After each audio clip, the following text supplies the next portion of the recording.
Welcome to Islamic Life Coach School Podcast. Apply tools that you learn in this podcast and your life will be unrecognizably successful. Now your host, Dr. Kamal Akhtar. Hello everyone. Peace and blessings be upon all of you. Today we're going to be talking about a very exciting topic about agreeableness, which is a personality trait that refers to a person's tendency to be cooperative, compassionate, and considerate to others. It is one of the personality traits in the big 5 personality traits, which the acronym is OCEAN, OCEAN, stands for openness, conscientiousness, extroversion, agreeableness, and neuroticism. And there are some people who are very high in agreeableness. I happen to be one of them. And this is not for you to go around and start taking more personality tests. It is a great definition. It helps me define a concept where it affects Muslim women. So people who score high on agreeableness are often described as friendly, kind, and empathic. On the other hand, people who are low on agreeableness are often more reserved, independent, sometimes even argumentative. And I'm not the one to pass moral judgment on either one, but you might want to consider for yourself how you want to choose to show up in your life. Personality traits as described in today's psychology are not genetically determined. They are just thoughts on repeat, so you can choose to show up with high agreeableness if you wanted. So agreeableness as a trait, in my experience, can take you very far. You have to be able to work with others, and what is the balance between keeping your own authority, autonomy, agency, while agreeing with others. And this is very much related to the previous podcast I did over expert and authority. So if you haven't listened to that, I would suggest you do that. Agreeableness as a trait reflects individual differences in general concern for social harmony. An agreeable individual will value getting along with others. They are generally considerate, trustworthy, willing to compromise their interests over others. And this podcast is about maintaining a delicate equilibrium between agreeableness and authority, in a way that it shouldn't involve compromising your own well-being or disregarding your own personal experience. Because agreeableness can easily cross over to being a pushover. And like always, it oscillates back and forth, and we constantly need to realign ourselves. If you're agreeing too much, you might be doing it at a price of your own autonomy. This is how you create resentment. You have to get really clear on your values. And for that, I recommend exercises like deathbed contemplation, meaning fast forward with your imagination what would matter to you at the time of your death, and bring it back to the current moment and see if this is something you truly value and you regard highly that you're not willing to compromise. There are many things that I'm not willing to compromise on, and I have to remind myself of that frequently. But when I do accept people's requests, they are more likely to accept mine. And again, this is a constant creation of the balance between the two. Alhamdulillah, I have been able to create an amazing work-life balance in one of the most challenging career lines in the Western world. And that has to do with me being a physician. And it all happens because I'm willing to create agreeableness when I choose to. And in other news, today my teenager son is having a bring anything to school but a backpack day. And he decided to take his school items in a microwave. That's right, a microwave out of anything. I was flabbergasted. I'm sure he got that idea from the internet, but it required a whole new level of agreeableness for me to give him the microwave. It took a lot of self-coaching for me able to do that, but I was happy to do it. So again, agreeableness is a person's ability to put others' needs before their own. It is a highly valued personality trait in a social hierarchy. It is thought to be a crown of womanhood. But again, that's mostly from social forces. Women who are a type of go with the flow and are more flexible are much more welcomed in social circles.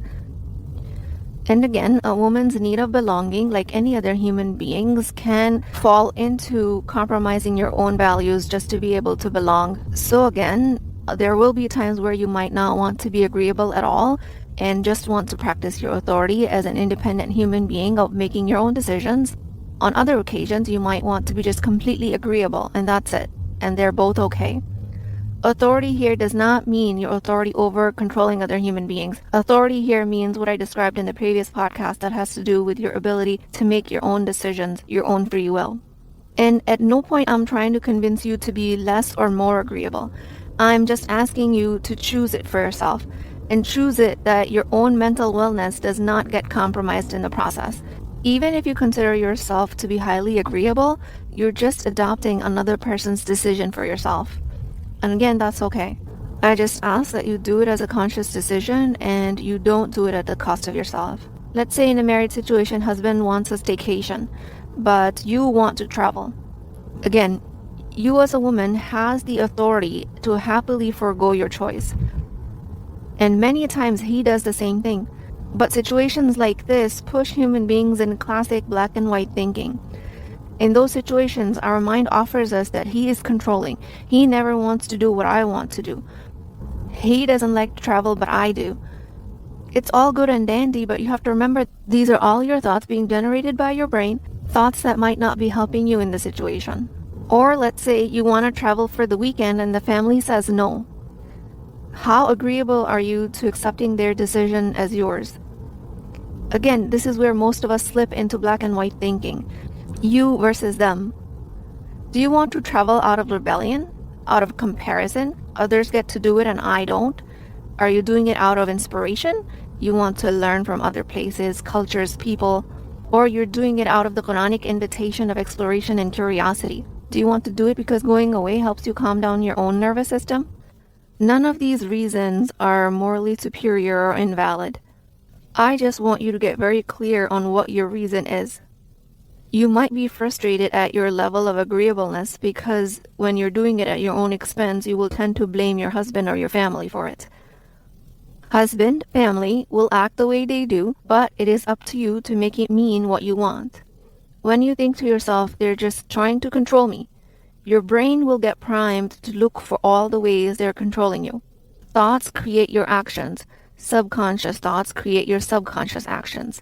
And in this case, your brain will be collecting evidence in all the other ways they're controlling you. And the way the brain presents this evidence can be very biased and very far removed from reality. Ironically, all of it being caused by your thoughts. Maybe their intention is to control you. I'm not saying it's not.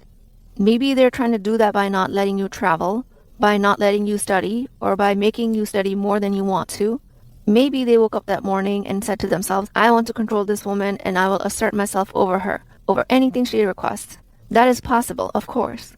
But what is also possible is that they love you and maybe they're uncomfortable because of their own fears of the unknowns of traveling or what will happen if you don't study more. I don't know what's happening in their brains, just like you don't know what's happening in their brains. What I'm trying to tell you is that you get to choose the way you think about their behavior.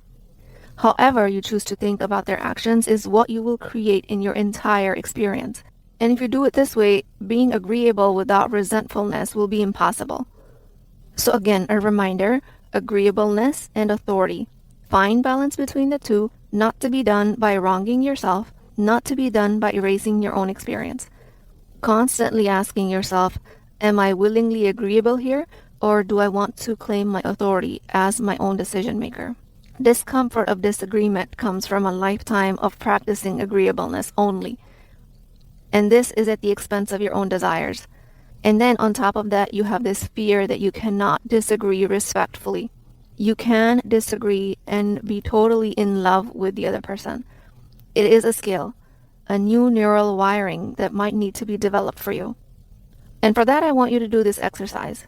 I do this exercise with a lot of open-ended questions, and it's extremely revealing for me. It helps me access my wisdom, deep inner wisdom, not just my left brain logical intelligence. And yes, those are two different things. And if you don't know what those differences are, email me and ask me about getting on a consult or make an appointment through my website where we can get on a consult call and I can explain to you something called soulful intelligence that is a part of my EMW program. Soulful intelligence is about gaining deep inner wisdom rather than just tapping into your intelligence or your IQ. So anyways, coming back to the point, ask yourself open-ended questions like this one. How can I disagree with respect? And when you ask that for yourself, write the answers for 3 minutes.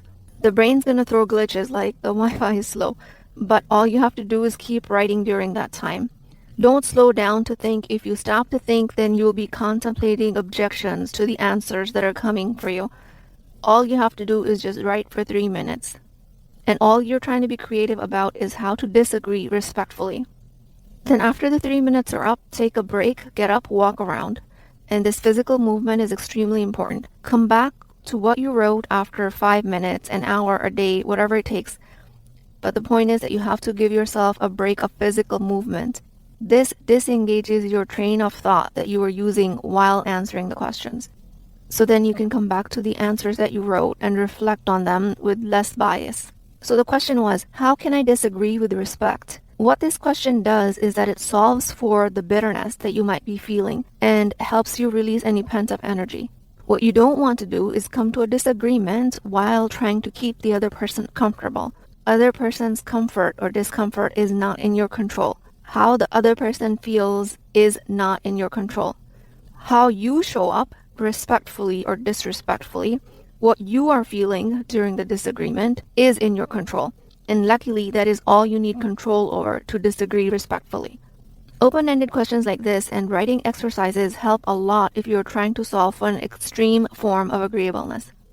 Extreme agreeableness is a painful way to live. Just like extreme form of anything or any personality trait is detrimental. Because again, women are socialized to believe that everyone else's opinion is more important than theirs. This way, they're always looking to agree with others just so they can be accepted and feel validated. The good news is that you need to validate yourself, and that's it. You need to support and respect yourself. Other open-ended questions in these exercises are, what are my needs in this disagreement? Or, how can I become really clear on my values here? Write your answers for 3 minutes and reflect back after a physical break. Now, with any of these questions, if you've been overly agreeable all your life, then standing up for your values during a disagreement will be uncomfortable, especially in the beginning. There's no question about it, and I will not sugarcoat it. But that's okay. You are creating new neural wiring that didn't exist before. That in itself comes at a price of discomfort. And trust me, the sensations of discomfort in your body are not detrimental to your health in this setting. Not going through this exercise and constantly living in extreme agreeableness and resentment is detrimental. Ask yourself, what are my needs in this disagreement? Write out the answers and do this exercise before you anticipate a disagreement, or start by reflecting on past disagreements. This way, when a future occasion shows up, you will be well rehearsed on how to deal with it. Initially, some brain errors that might happen will be that your brain will go to the other person is making me uncomfortable and they should stop. The other person, again, is not in your control. They cannot make you uncomfortable. They are a circumstance. The other person doesn't cause your discomfort. Your thoughts about them or the situation causes it. So again, like I said, alhamdulillah, through the will of Allah, I enjoy a great work-life balance. I created that through a conscious balance of agreeableness that I enjoy and assertiveness that again doesn't come naturally to me, but I have to practice it on a daily basis. This so that people don't take advantage of me in a professional setting. Also, you're not going to feed my child a sugary snack for dinner. That is not going to happen, and I still love you. When I'm practicing a high level of agreeableness, I tend to compromise more. I avoid conflict. But sometimes conflict is what you need so you can teach others how to treat you. Agreeableness will not serve you if you cannot tell them their behavior, their remark, or their action towards you are inappropriate.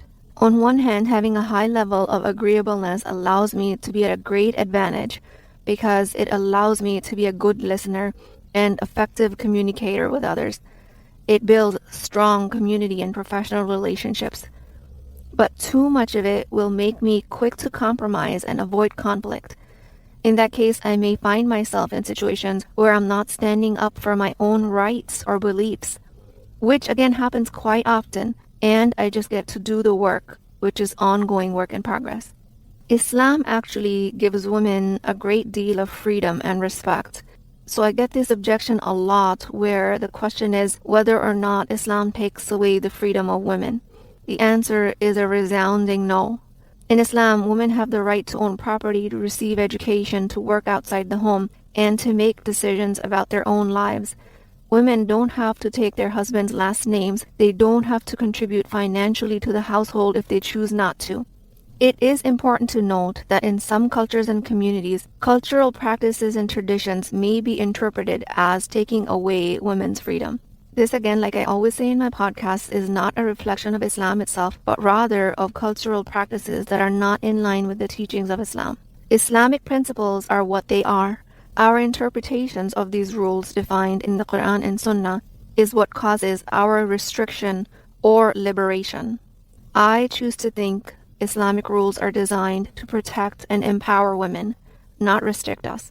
Quran says, there is no compulsion in religion. Surah Baqarah, Ayah 256. This means that you, as a woman, have the right to make your own decisions and act as you choose without being forced or coerced. Now let me make something very clear. Coercion is not a circumstance. It is not factual. Coercion is usually your interpretation of somebody else's actions towards you. They are coercing me to act this way, which is a thought, which will make you feel coerced. And your actions that come from the feelings will align with being coerced. Women that practice a good grip of their authority will disregard attempts at coercion and create their own path. If you're acting out of coercion, that is your action. That only happens after you believe it with your own thoughts. You feel coerced and you act coerced. You have a lot of choice in the matter in how you think about it. So now I'm going to take a minute to present a question that was recently sent to me. And I appreciate this sister being open and vulnerable with me. But I did need to give you guys some context of authority as I described in podcast 117 and agreeableness as I describe it here. And all of this context was needed just so I could give this question its due justice. Sister says, my biggest frustration is the lack of autonomy I have as a Muslim woman. I'm 27 and I feel like my wings have been clipped trying to follow Islamic principles. I'm constantly treated like a child who cannot make her own decisions, or I am told to make decisions under fear.